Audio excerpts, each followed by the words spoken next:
Alfreds adalah seorang mahasiswa pada suatu perguruan tinggi swasta di Semarang. Tahun ini, dia memasuki semester 5 dalam masa jenjang studinya. Untuk masa pandemi sekarang ini, Alfreds harus belajar sendiri secara online dari rumah.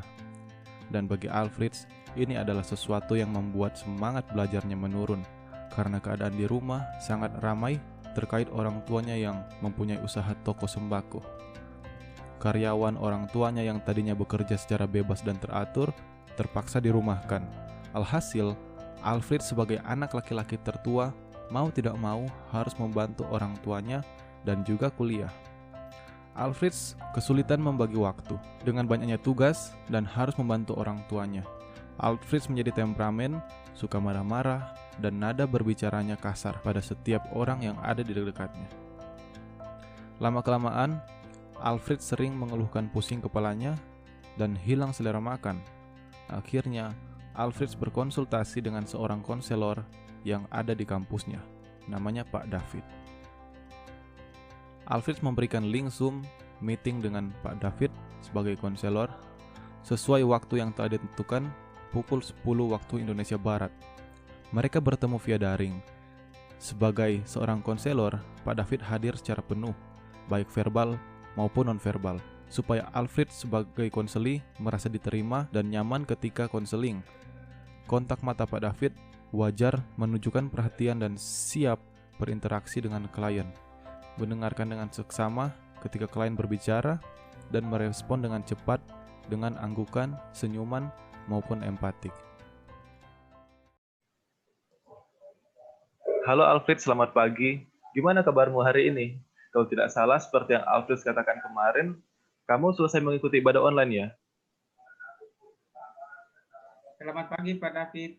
Ya Pak, saya baru selesai mengikuti ibadah online tadi pukul 9.30. Oh, ya Fritz, kamu sehat kan? Bapak lihat kamu sedikit pucat dan lemas. Apakah kamu kurang tidur? Benar Pak, saya memang kurang tidur dan kecapekan. Oh, pantas saja. Kamu terlihat lemas. Apa yang menyebabkan kamu demikian, Fritz? Apakah kamu ada yang mengganggu pikiranmu sehingga kamu kurang tidur? Iya Pak, benar.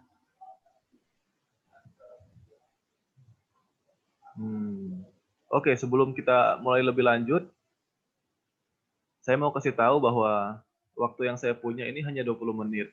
Soalnya setelah ini saya juga ada janjian konseling dengan seorang yang lain. Jadi kiranya dalam waktu yang singkat ini kita bisa menyelesaikan apa yang menjadi permasalahan oleh saudara Alfred ya. Iya Pak, saya mengerti. Jadi tadi kamu bilang kurang tidur ya, pantas saja. Kamu tuh terlihat lemas. Apa yang menyebabkan demikian? Apakah ada yang mengganggu pikiranmu, Fritz?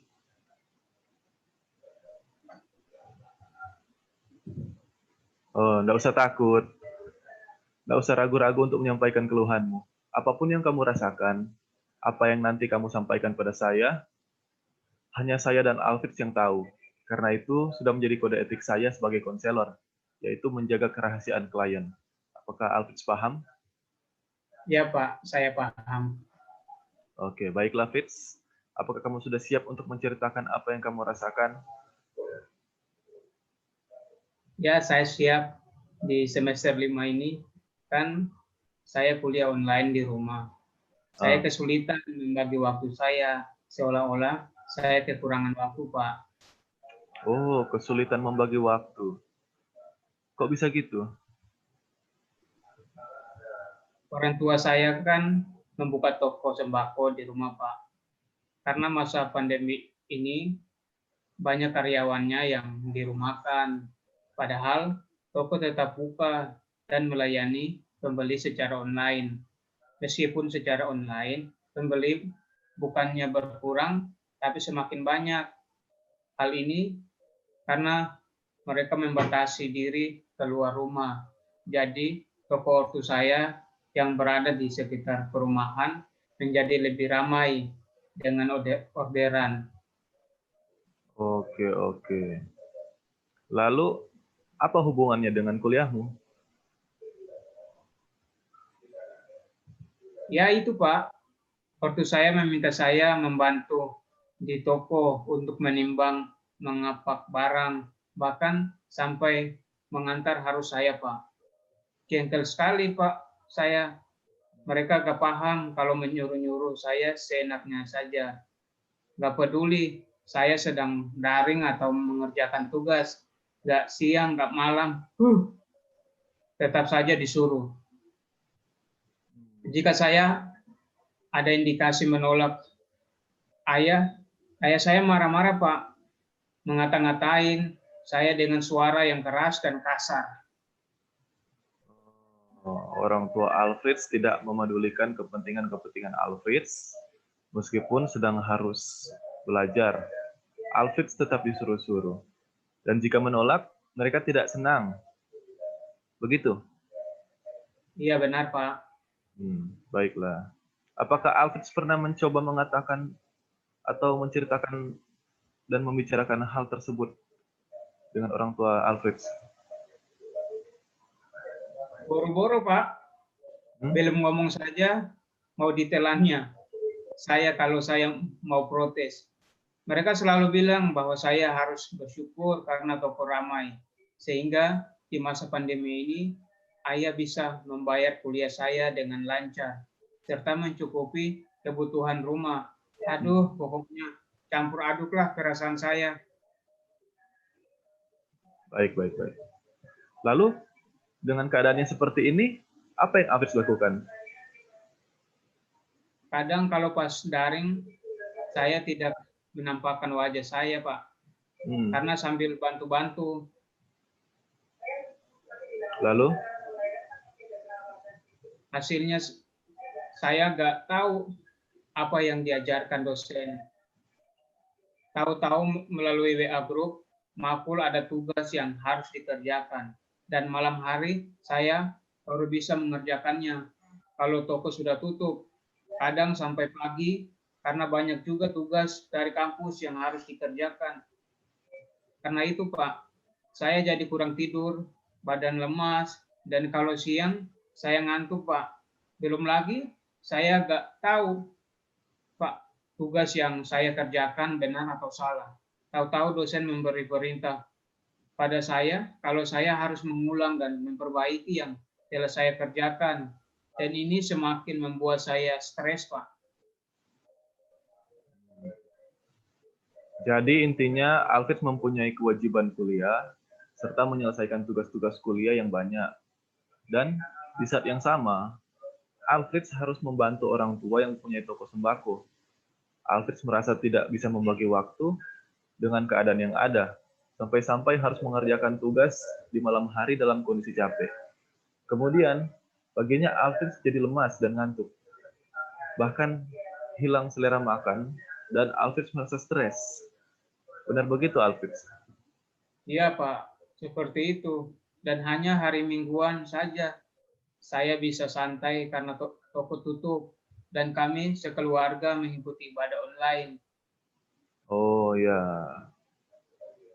Tadi Alfreds mengatakan kesulitan mengikuti kuliah, membuat tugas, sekaligus harus membantu orang tua, dan kemudian menjadi stres.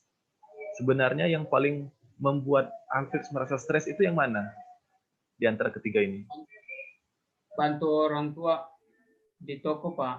Karena itu yang paling menyita waktu saya. Baiklah. Saya paham dengan apa yang Alfreds rasakan saat ini. Pasti kamu merasa letih, tertekan, juga dilema. Di satu sisi kamu harus kuliah, dan di sisi lain kamu harus membantu orang tua. Ya, begitulah, Pak. Oke. Oh ya, Fritz. Berapa jumlah saudaramu yang tinggal di rumah? Kami 2 bersaudara, Pak. Adik saya perempuan masih SMP. Dia yang bertugas untuk membantu ibu saya untuk urusan rumah. Jadi memang hanya kamu yang bisa diharapkan orang tuamu untuk membantu di toko? Ya, Pak. Apa yang harus saya lakukan ya, Pak? Karena saya sebentar lagi UTS. Di satu sisi, saya harus kuliah. Dan di sisi lain, saya juga harus membantu orang tua saya. Oke, begini Fritz. Saya mengapresiasi keterbukaanmu pada sesi konseling ini. Kamu telah menyampaikan apa yang kamu rasakan, kamu menyadari bahwa ada sesuatu yang tidak beres dalam dirimu, sehingga kamu punya inisiatif untuk menghubungi saya sebagai konselor. Pertama, kamu harus mengomunikasikan, membicarakan ini dengan orang tuamu. Kamu harus jujur dengan keadaan yang kamu rasakan, supaya orang tua kamu tahu apa yang terjadi dengan dirimu. Kamu sampaikan bahwa kamu perlu belajar. Kamu harus belajar dengan sungguh-sungguh, karena dalam kuliah, mengerjakan tugas-tugas dengan baik. Setelah itu, kamu juga sampaikan kepada orang tuamu bahwa kamu siap membantu di luar jam-jam kuliah. Bapak yakin, jika kamu menyampaikan masalah ini pada waktu yang tepat, pasti orang tuamu bisa mengerti. Sampaikan hal ini pada orang tuamu dengan baik dan santun, sehingga orang tuamu tahu apa yang kamu rasakan. Iya Pak, saya akan coba bicara dengan orang tua saya. Ya, kamu carikan waktu yang tepat. Hari Minggu seperti sekarang ini selepas ibadah, jadi situasinya lebih santai. Ya Pak, terima kasih Bapak sudah mau mendengar saya dan memberi saran kepada saya. Ya, sama-sama Fritz. Gimana perasaanmu sekarang? Saya sudah lega Pak, karena saya bisa cerita dengan Bapak dan saya lebih tenang sekarang. Baiklah. Apakah ada yang mau disampaikan lagi, El? Tidak ada lagi Pak. Oke. Kalau tidak ada, kita cukupkan dulu sampai di sini. Kamu boleh menghubungi saya kapan saja. Jika kamu menemui kesulitan-kesulitan atau masalah-masalah yang kamu rasakan, kamu tidak bisa menyelesaikan sendiri, atau kamu membutuhkan orang untuk bercerita tentang keluh kesahmu, saya siap membantu. Ya Pak, sekali lagi terima kasih untuk hari ini. Saya akhiri somnya ya Pak. Oke, baik Fritz. Tetap semangat ya. Sampai jumpa lagi.